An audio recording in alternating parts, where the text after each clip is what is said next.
ಮೈಸೂರು ದಸರಾದಲ್ಲಿ ಕಂಬಳ ವಿವಾದದ ನಡುವೆ ಮತ್ತೊಂದು ಸಂಕಷ್ಟ ಈಗ ಎದುರಾಗಿದೆ. ಅದು ಜಾಗ ಸ್ವಚ್ಛಗೊಳಿಸುವ ಸಂದರ್ಭದಲ್ಲಿ ಅನುಮತಿ ಇಲ್ಲದೆ ಮರ ಕಡಿದಿದ್ದಾರೆ ಎನ್ನುವಂತಹ ಆರೋಪ.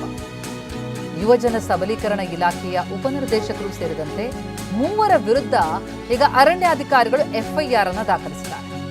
20 ಜಾಲಿ ಮರ ಸೇರಿ ಒಟ್ಟು 25 ಮರಗಳನ್ನು ಕಡಿದಿದ್ದಾರೆ ಎನ್ನುವಂತಹ ಆರೋಪ. ಅರಣ್ಯ ಕಾಯ್ದೆ 1963ರ ಸೆಕ್ಷನ್ 25, 33/2, 33(3) ಅಡಿಯಲ್ಲಿ ಎಫ್ಐಆರ್. ಈ ಬಗ್ಗೆ ಇನ್ನಷ್ಟು ಡೀಟೇಲ್ಸ್ ಅನ್ನು ಕೊಡ್ತಾರೆ ನಮ್ಮ ಪ್ರತಿನಿಧಿ ರಾಮ್. ಪ್ರತ್ಯಕ್ಷ ವರದಿ ನೀಡಿದ್ದಾರೆ, ನೋಡೋಣ ಬನ್ನಿ. ವಿಶ್ವವಿಖ್ಯಾತ ಮೈಸೂರು ದಸರಾ 2026ರಲ್ಲಿ ಕಂಬಳ ಬೇಡ ಬೇಕು ಅನ್ನೋ ಚರ್ಚೆ ಶುರುವಾಗಿದೆ. ಪ್ರಮುಖವಾಗಿ ಕಂಬಳ ಬೇಡ ಅನ್ನೋದಕ್ಕೆ ಕಾರಣ ಏನು, ಕಂಬಳ ಆಚರಣೆಯನ್ನು ಮಾಡಲಾಗ್ತದೆ ಮೈಸೂರಿನ ಸಾತ್ತುಗಳಲ್ಲಿ ಸಾಕಷ್ಟು ಇಲ್ಲಿ ಮರಗಳಿವೆ. ಮರಗಳನ್ನು ತೆಗೆದು ಕಂಬಳ ಆಚರಣೆ ಬೇಡ ಅನ್ನೋದು ಪರಿಸರವಾದಿಗಳ ಒಂದು ವಾದ. ನಾನೀಗ ಅದೇ ಸ್ಥಳದಲ್ಲಿದ್ದೇನೆ. ನೀವು ನೋಡ್ತಾ ಇರ್ಬೋದು ಈ ಒಂದು ಸ್ಥಳವನ್ನು. ಸುಮಾರು 30 ಎಕರೆ ಭೂ ಪ್ರದೇಶದಲ್ಲಿರುವಂತಹ ಸಾತ್ತುಗಳಿಯ ಈ ಒಂದು ಜಾಗವನ್ನು ಕಂಬಳದ ಆಚರಣೆಗೆ ರಾಜ್ಯ ಸರ್ಕಾರ ಆಯ್ಕೆಯನ್ನು ಮಾಡಿಕೊಂಡಿದೆ. ಹೀಗಾಗಿ ಒಂದು ವೇಳೆ ಇಲ್ಲಿ ಕಂಬಳ ಆಚರಣೆ ಆಗಬೇಕು ಅಂತ ಹೇಳಿದ್ರೆ ಇಲ್ಲಿರುವಂತಹ ಮರಗಳು ಏನು ನೀವು ನೋಡ್ತಾ ಇದ್ದೀರಾ, ಈ ಮರ ಗಿಡಗಳನ್ನೆಲ್ಲ ತೆಗೆದು ಸಮತಟ್ಟಾದಂತಹ ಪ್ರದೇಶವನ್ನು ಮಾಡಬೇಕಾಗ್ತದೆ.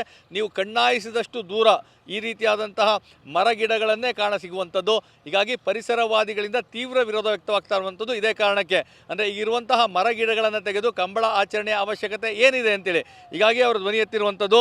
ಸೊ ಮರ ಗಿಡಗಳನ್ನು ಕಡಿಯೋದು ಬೇಡ, ಕಂಬಳ ಆಚರಣೆ ಬೇಕಾದರೆ ಬೇರೆ ಸಂದರ್ಭದಲ್ಲಿ ಬೇರೆ ಕಡೆಗಳಲ್ಲಿ ಮಾಡಲಿ, ಆದರೆ ಈ ರೀತಿಯಾದ ಪರಿಸರಕ್ಕೆ ಧಕ್ಕೆಯನ್ನು ತಂದು ಕಂಬಳ ಆಚರಣೆ ಯಾಕೆ ಬೇಕು ಅನ್ನೋದು ಪರಿಸರವಾದಿಗಳ ಪ್ರಶ್ನೆ. ಯಾಕಂದರೆ ಒಂದು ಕಡೆ BJP ಕಾಂಗ್ರೆಸ್ಸಿಗರ ಮಾತು ರಾಜಕೀಯ ಪ್ರೇರಿತವಾಗಿದ್ದರೆ ತಜ್ಞರ ಅಭಿಪ್ರಾಯಗಳನ್ನು ಸಂಗ್ರಹಿಸಬೇಕಾಗ್ತದೆ. ಯಾಕಂದರೆ ಪರಿಸರವಾದಿಗಳಿಂದ ಈಗ ತೀವ್ರ ವಿರೋಧ ವ್ಯಕ್ತವಾಗಿರುವಂಥದ್ದು. ಮತ್ತೊಂದು ಕಡೆ ಈ ದಸರೆಯ ಪರಂಪರೆ ಸಂಸ್ಕೃತಿಯ ಬಗ್ಗೆ ಅಧ್ಯಯನ ಮಾಡಿರುವಂಥವ್ರದ್ದು. ಈ ಒಂದು ದಸರಾ ಏನಿದೆ ವಿಶ್ವವಿಖ್ಯಾತವಾಗಿರುವಂಥದ್ದು ಮತ್ತು ವಿಶ್ವದ ಎಲ್ಲ ಕಡೆಗಳಲ್ಲೂ ನಮ್ಮ ನಾಡಿನ ಸಂಸ್ಕೃತಿ ಪರಂಪರೆ ರಾಜಮನೆತನದ ರಾಜ ಪರಂಪರೆಯನ್ನು ಅಲ್ಲಿಗೆ ಪಸರಿಸುವಂಥ ಕೆಲಸವನ್ನು ಮಾಡಬೇಕು. ಹೀಗಾಗಿ ಮೈಸೂರು ಅಂದರೆ ಅದು ದಸರಾ, ಮೈಸೂರಿನ ಸಂಸ್ಕೃತಿ, ಅದು ಎಲ್ರಿಗೂ ಗೊತ್ತಿರುವಂಥ ವಿಚಾರ. ಆದರೆ ಇದೀಗ ಕರಾವಳಿಯ ಕಂಬಳ, ಅದು ಕರಾವಳಿಯವರ ಭಾವನಾತ್ಮಕ ವಿಚಾರ ಮತ್ತು ಅಲ್ಲಿನ ಸಂಸ್ಕೃತಿ, ಆ ಸಂಸ್ಕೃತಿಗೂ ಮೈಸೂರು ದಸರೆಗೂ ಎತ್ತಣ ಸಂಬಂಧ. ಹೀಗಾಗಿ ಅವೆರಡನ್ನೂ ಸಹ ಮಿಶ್ರಣ ಮಾಡೋದು ಬೇಡ ಅನ್ನೋದು ಇಲ್ಲಿನ ಮೈಸೂರಿಗರ ಒಂದಷ್ಟು ಅಭಿಪ್ರಾಯವಾಗಿರುವಂಥದ್ದು. ಆದರೆ ರಾಜ್ಯ ಸರ್ಕಾರ ಈ ಎಲ್ಲ ಅಭಿಪ್ರಾಯಗಳಿಗೆ ಮನ್ನಣೆ ಕೊಡ್ತಾ ಅಥವಾ ಪರಿಸರವಾದಿಗಳ ಈ ಒಂದು ಏನು ಮರಗಳನ್ನು ಹನನ ಮಾಡಲಾಗ್ತದೆ, ಮರಗಳನ್ನು ತೆಗೆಯೋದು ಬೇಡ, ಸೊ ಇವೆಲ್ಲವನ್ನು ಹಾಗೆಯೇ ಉಳಿಸ್ಕೊಳ್ಬೇಕು ಅಂತೇಳಿ ಅಭಿಪ್ರಾಯ ವ್ಯಕ್ತಪಡಿಸ್ತಾ ಇದ್ದಾರೆ. ಅದಕ್ಕೆ ಮನ್ನಣೆ ನೀಡುತ್ತಾ ಇವೆಲ್ಲಕ್ಕೂ ಸಹ ಕಾಲವೇ ಉತ್ತರ ನೀಡಬೇಕಾಗಿದೆ. ಯಾಕಂದರೆ ಈಗಾಗಲೇ ದಸರಾದ ಆಚರಣೆಯ ಸಮಯಗಳನ್ನು ನಿಗದಿ ಮಾಡಲಾಗಿದೆ. ಆಗಸ್ಟ್ 26ರಂದು ಗಜಪಯಣ ಆರಂಭ ಆಗ್ತದೆ. ಕಾಡಿನಿಂದ ನಾಡಿಗೆ ಆನೆಗಳು ಬರ್ತವೆ.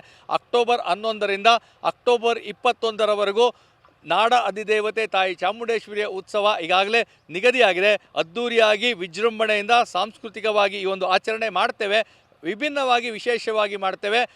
ಕಳೆದ ಬಾರಿಗಿಂತಲೂ ಚೆನ್ನಾಗಿರ್ತದೆ ಅನ್ನೋ ಕಾರಣಕ್ಕಾಗಿ ಕಂಬಳವನ್ನು ಸೇರಿಸಿಯೇ ತೀರ್ತೇವೆ ಅಂತೇಳಿ ಈಗಾಗಲೇ ರಾಜ್ಯ ಸರ್ಕಾರ ನಿರ್ಧಾರವನ್ನು ಮಾಡಿದೆ. BJP ವಿರೋಧವನ್ನು ವ್ಯಕ್ತಪಡಿಸ್ತಾ ಇರುವಂಥದ್ದು, ಪರಿಸರವಾದಿಗಳು ತಮ್ಮ ವಾದವನ್ನು ಮುಂದಿಟ್ಟಿರುವಂಥದ್ದು. ಈ ಎಲ್ಲ ಚರ್ಚೆಗಳು, ಇವೆಲ್ಲ ವಾದ ವಿವಾದಗಳ ನಡುವೆ 2026ರ ದಸರೆಯಲ್ಲಿ ಕಂಬಳ ಇರುತ್ತಾ ಇಲ್ವಾ ಅನ್ನೋದು ಈಗ ಸಾಕಷ್ಟು ಕುತೂಹಲಕ್ಕೆ ಕಾರಣವಾಗಿರುವಂಥದ್ದು. ಕ್ಯಾಮ್ರಾ ಪರ್ಸನ್ ಜೀವನ್ ಜೊತೆ ರಾಮ್, TV9 ಮೈಸೂರು.